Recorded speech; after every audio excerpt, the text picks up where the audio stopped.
Hello everyone, this is Lolly. Welcome back. We are working on our mason jar bee theme journal today. Isn't it turning out so beautiful? I want to go ahead and make a back cover. I think it's going to help me figure out just how big this needs to be. And so what I did, I've already had cut some pieces apart here. I cut 3 pieces of the cardstock. I still have these kits of it, the paper kits available in my shop, and I still have the entire die set. And the die set is more than just this. It has a lot of dies and stamps as well. So what I did was I cut one just plain craft cardstock in the mason jar, and I cut 2 of these, one for the front and one for the back, and I'm sandwiching them together and gluing them together because this is going to make it stronger. So let's get that glued together. This is the Lawn Fawn glue tube. I've been asked what I think about it. I like it. It is good for gluing larger surfaces, but the tip really is too big. It's not a precision tip, and so therefore the glue comes out way too fast. Think of a big splurt. And so if you want glue to come out fast for large surfaces, then wouldn't you want a larger container? It just seems to make sense.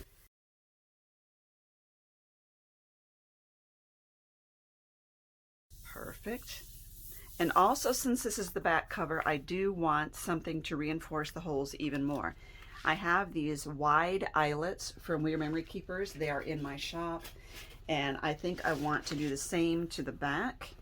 And they don't necessarily have to be black like they are in the front.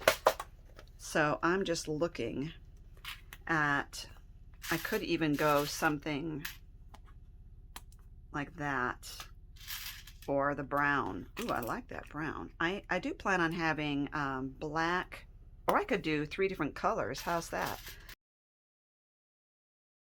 You can't tell, but those really are 2 different colors there. I think I'm going to go with that. Let's see if I have this set right. I do. And notice I'm doing the pretty side on the back. All right, so for the front, I also cut out this beautiful beehive or honeycomb pattern. This is the same as this, and I just ran it through the die machine by taking my paper and only putting it up this far and running it through, and that way I didn't waste all that paper. This, you know what, this should have gone on there first. So what I'm going to do is cut this off because I already have my eyelets on there,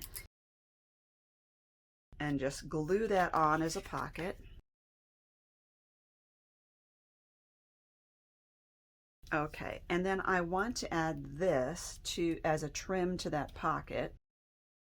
It's just a narrow strip that I had left over.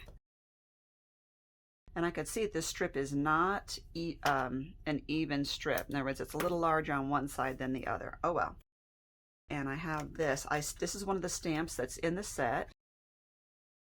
Now, if you've been following this entire series, and I'm giving you a link under this video, this entire series, you'll know that I love this jar lid, and so I put it on all of my pages pretty much, and so it's making the tops of my journal thicker than the bottom. See, it's really thick here, not so much here, and I'll show you one thing we can do about that later. This is part of the paper collection. I think I want to round the corners with this 1/2 inch on the corner chomper. That's pretty cute. And then I also cut this out. If I want to use this on the back, I can.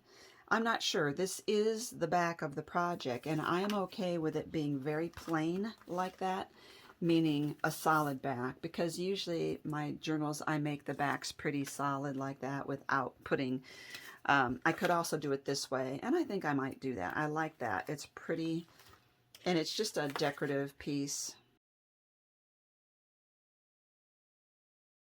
And that's a very pretty paper. So as I was mentioning, I have added the jar lids on all the tops. Well, one thing I decided to do was I took my paper and I made one page like this, where I ran it through, and then I wanted to have a rounded end, and I went to run it through my die cut machine too, but what I did was I think I used the jar lid and I put it through the top. I hung this over so the jar lid wouldn't cut all the way through, but you see it does do this. So I realized that that's not the best option for that. So I don't know if that's going to tear, should I tape it, or what the deal is with that. So I took this, which is the inside panel. You see many of these have that inside panel. It's another die. And I stamped from the collection, I stamped that jar, and I stamped it again here, because what I think I want to do is trim this. I'm going to line this up.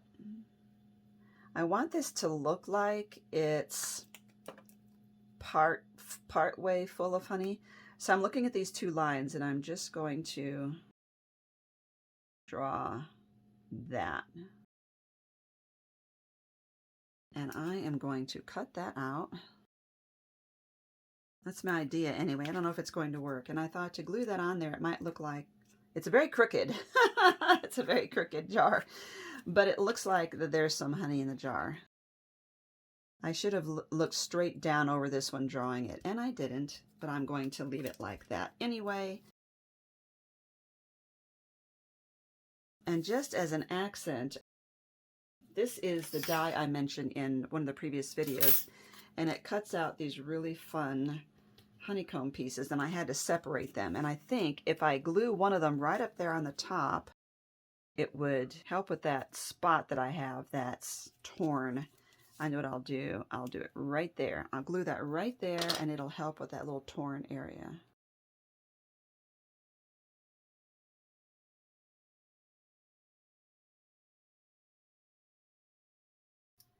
I have some new honeycomb dies in my shop as well that are simple and not as complicated as this one that required hand cutting. So if you go in my shop and just search honeycomb, you'll see all the honeycomb things I have there.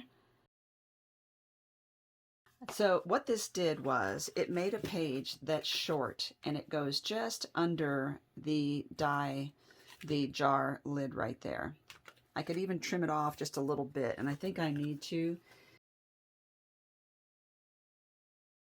So it gives me a little more fullness in the bottom area here instead of everything, this thickness in the top. Plus I realized that as I use this, if I am adding other ephemera and bits and pieces, you're going to find that it would fill up, you know, journal cards and whatnot. So we could just put this in here any old place like that.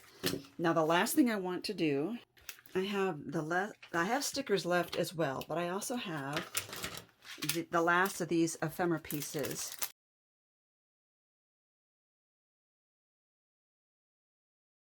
Cute. Will work for Honey. Now he is adorable. But see, the colors are different. You know, you have a really, really bright yellow for the bee, and you have the golden yellow basically for the honey. And I don't know, I look at these, and most of these I'm so happy with. I don't see any need for additions. But how about this? Very cute. See, there's a little spots you could add little bits and pieces, but I don't have to just make it crazy busy. I love what I've done, and I'm not sure that I want to add anything else. This definitely has some room for something. I'm wondering about something. If I could just add this to that. I really do like that. This is supposed to fit on the jar itself, but I like this.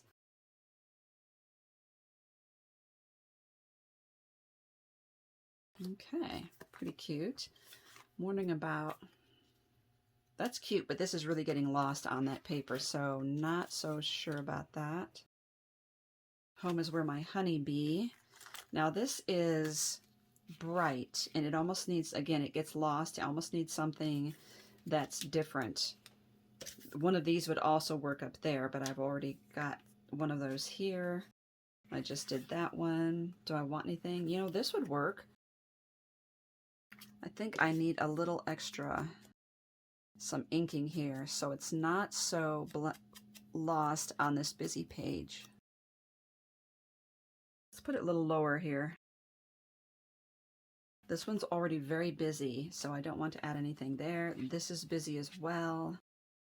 It's got the little gnome there. Now this is something that would work here, but I don't like how square that is. I don't know why that's bothering me. You could fussy cut it. I could also take a really tiny corner rounder here. And I have the gnome down here, so I think I want to put this up there. And I have the shaker pocket. I just think that's busy enough, you know. This could go down here as a tuck spot, but it gets kind of lost as well. And I have this, another shaker pocket. I think everything is busy enough, really. And the other thing I could do would be another tie on the back, and I think that would help tie everything together. And I also have a charm that I could put on that. I have these adorable little bee charms. Let me get a jump ring. Actually, I decided to use a gourd pin instead, or a garment pin. These little bees are also in my shop, and it's very cute. There we go. Now we have that little bee right there. Let me see if I can get in where you can see it. It's very cute. Let's put this a little this way and keep that there. I like my ties to be different lengths. I didn't put knots in them this time. I really do like that. This could use something, but I just don't feel like I have to have something decorative every single place, you know? Be awesome. Although there is something I can do here. I think I still have the stickers, and I so adore these bees, and I've been cutting them up and using them individually. I could put them right underneath.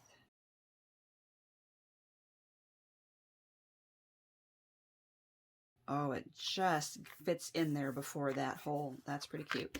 I also have these, which just came in from my shop, and these are Pink Fresh, and they are beautiful, varying size. They call them metallic pearls in gold, and they look really nice. I think I'm just going to add a couple here and there just as an accent. I'm going to get out the gem tack because that works best. Decided to put this down here with my gold things here. Now, the other thing that's new is I've just got these jewel pickers from Marvi Uchida in my shop. They have the skinny end on that side, the fat end on this side. This, I have tried multiple jewel pickers, and this, to me, is the best. You can use the small one for smaller items. You can use the bigger one. You know what? I have it on a silicone mat. So if I put it on my craft mat onto the side, it will pick right up. I have too much glue on here. It really doesn't work that well on a silicone mat because the silicone, that's basically what this picker is, right? Now I have to try and get some of that excess glue off of there. So this is basically, it's a little gummy. And when it stops being gummy and picking up your projects, that's when you just rinse it off and it starts working again. I've tried multiple different things. I don't like them. I don't like the one that's like a little waxy, gummy, actual like a gum eraser almost, that you just keep peeling off bits of. And nothing else seems to work. But look at that. It's beautiful. And even the big ones, you can see I can pick those up with ease. And paper. Many jewel pickers don't pick up little papers. Like when you're doing die cuts and little bits and pieces like that, you're going to find that you really do want to pick up the little tiny pieces of paper and hole punches.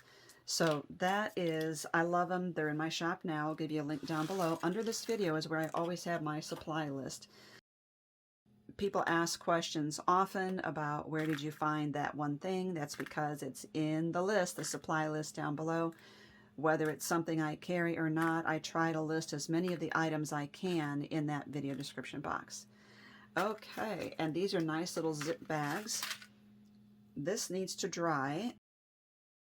Now, I had bought these on Amazon a while ago, and they are a little on the small side if you get a big chunky journal.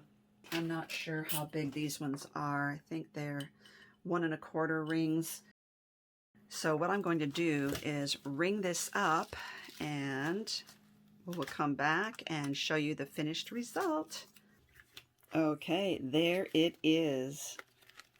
Isn't that gorgeous? Now these rings are just big enough, and I think I'm happy with how full it is. But this is something that, because it's in rings, I can add pages as I go. So as I'm using this, I can keep adding to it by just making another page, putting it in here, and eventually just getting bigger rings. And I think it's perfect. I am going to let this stay open so this can dry a little better. So you can see I have plenty of room now to move my pages, and I adore everything about this. This has been so fun. So what I'm going to do is a separate video showing the final flip through.